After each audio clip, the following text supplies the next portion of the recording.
Hello friends, welcome back to our channel. आज के weekly talk में हम बात करने वाले हैं डेट के ऊपर, एआई के ऊपर और एआई बेस्ड जो कंपनीज़ हैं उनके ऊपर। तो चलिए स्टार्ट करते हैं। तो एंथ्रोपिक करके एक कंपनी है जो जिसने क्लाउड को बनाया था, और अभी 2026 अक्टूबर के आसपास इनका आईपीओ आने वाला है यूएसए मार्केट में। न्यूयॉर्क स्टॉक एक्सचेंज में ये लिस्ट होगी। ठीक है, इसकी अगर हम वैल्यूएशन की बात करें तो इसका जो वैल्यूएशन है वो $965 बिलियन के आसपास है, और इसकी जो रेवेन्यू है वो ऑलमोस्ट $47 बिलियन के आसपास थी। वहीं पे अगर हम इसका कंपैरिजन दूसरे सेक्टर से करें, जैसे वॉलमार्ट का नाम सुना होगा आपने, तो वॉलमार्ट की जो वैल्यूएशन है वो ऑलमोस्ट इसी के आसपास है, मतलब $1 ट्रिलियन के आसपास हो गया अभी। और अभी अगर हम रेवेन्यू की बात करें तो उसका जो रेवेन्यू है वो ऑलमोस्ट $720 बिलियन के आसपास है। मतलब इतना ज़्यादा गैप दिख रहा है। और ऐसा नहीं है कि सिर्फ ये एंथ्रोपिक के साथ है, बहुत सारी कंपनीज़ के साथ है। इवन जो एनवीडिया है उसका मार्केट कैप देखें, $4 ट्रिलियन की मार्केट कैप है उसकी, एनवीडिया की। तो उसका जो रेवेन्यू है वो सिर्फ $220 बिलियन के आसपास है।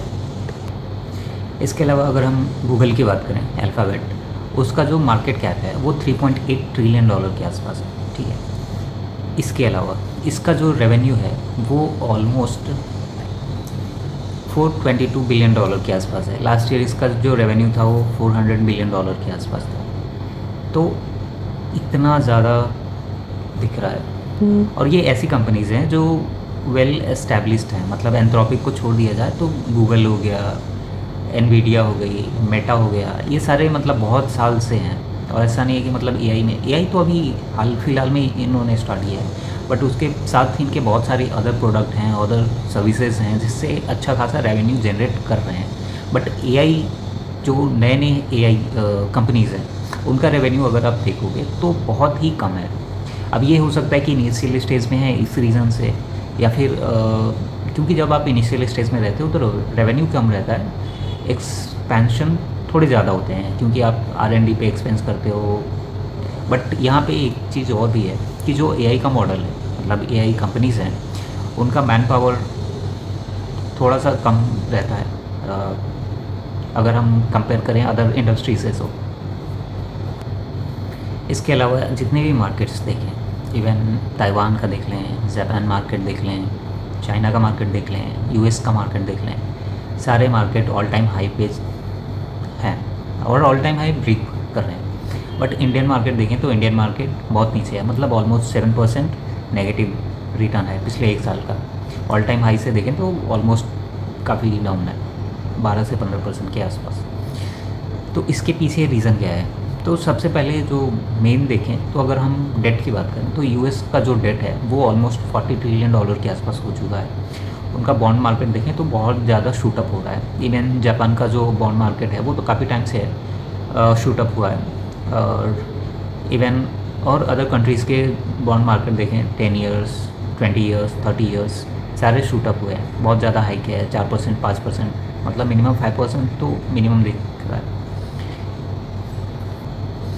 इसके अलावा अगर यूएस में देखें तो चाइना का एक टाइम पे बहुत ज़्यादा इन्वेस्टमेंट था। ऑलमोस्ट बॉन्ड मार्केट में देखें तो $700 बिलियन के आसपास था। उससे पहले देखें तो $1 ट्रिलियन के आसपास था। वो धीरे धीरे धीरे धीरे बेचता चला गया।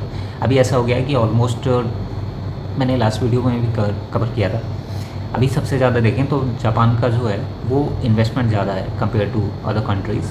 जापान पहले नंबर पे आता है, चाइना सेकेंड, फिर दूसरी अदर कंट्रीज़ हैं। तो बेसिकली ऐसा देखा जा रहा है कि जो मार्केट है, मार्केट का डायमेंशन चेंज हो रहा है, वर्ल्ड ऑर्डर चेंज हो रहा है। तो इस रीज़न से एक क्योस है मार्केट में जियोपॉलिटिक्स में। क्योंकि अभी देखें तो यूएसए हर कोई कह रहा था, मतलब इवन जो IMF की रिपोर्ट है अगर आप पढ़ोगे तो उन्होंने क्लियरली मेंशन किया हुआ था कि 2045 तक चाइना नंबर 1 पे चला जाएगा, इंडिया सेकंड पे आ सकता है, सेकंड और थर्ड पे, मतलब सेकंड और थर्ड पे यूएसए आ सकता है, मतलब यूएसए सेकंड पे या फिर थर्ड पे रहेगा।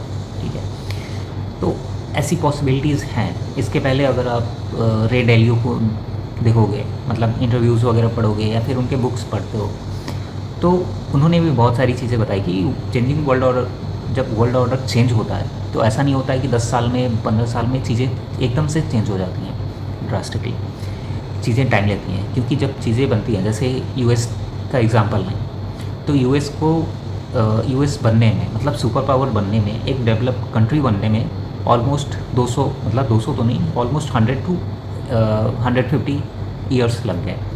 और एकदम से सुपर पावर कोलैप्स नहीं कर सकती। अगर वो कोलैप्स कर गई तो जितनी भी फाइनेंशियल इंडस्ट्री है, सेक्टर्स हैं, अदर कंट्रीज़ हैं, वो कोलैप्स करना स्टार्ट हो जाएंगे। तो ये डिक्लाइन होगा, धीरे धीरे होगा, बट ये होगा।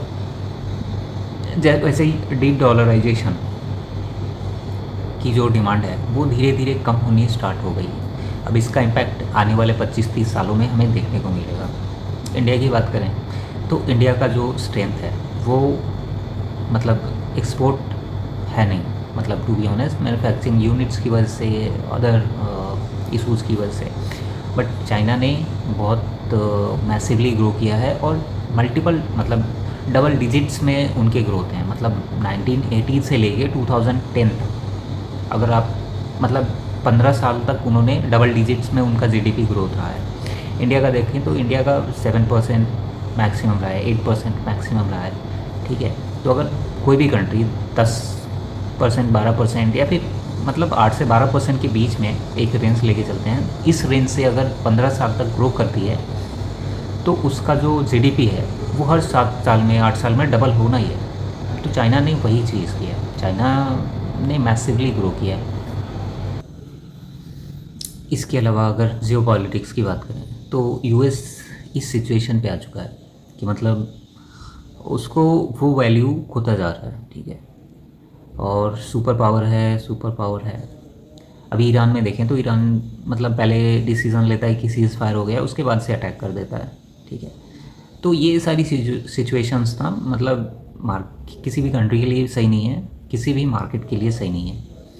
इवन जो इंडियन मार्केट है वो बहुत बुरे फेज से अभी चल रहा है। मतलब पिछले 1.5 साल से देखें तो 1.5-2 साल से। इसके पहले ठीक ठाक था, इसके पहले भी ठीक ठाक तभी तक था जब तक एफआईआई इन्वेस्टमेंट कर रहा था। अभी अगर लास्ट फ्राइडे के दिन बात करें तो ऑलमोस्ट 3 to 4 बिलियन डॉलर के आसपास एफआईआई ने फिर से सेलिंग की। तो ये सारी चीज़ें दिखाती हैं कि मतलब जो एक इन्वेस्टर है, चाहे वो रिटेल हो या एचएनआई हो या फिर एफआईआई या डीआईआई हो, उसको एक अच्छा रिटर्न नहीं मिलेगा तो वो किसी भी मार्केट में जंप नहीं करेगा, रिस्क नहीं लेगा।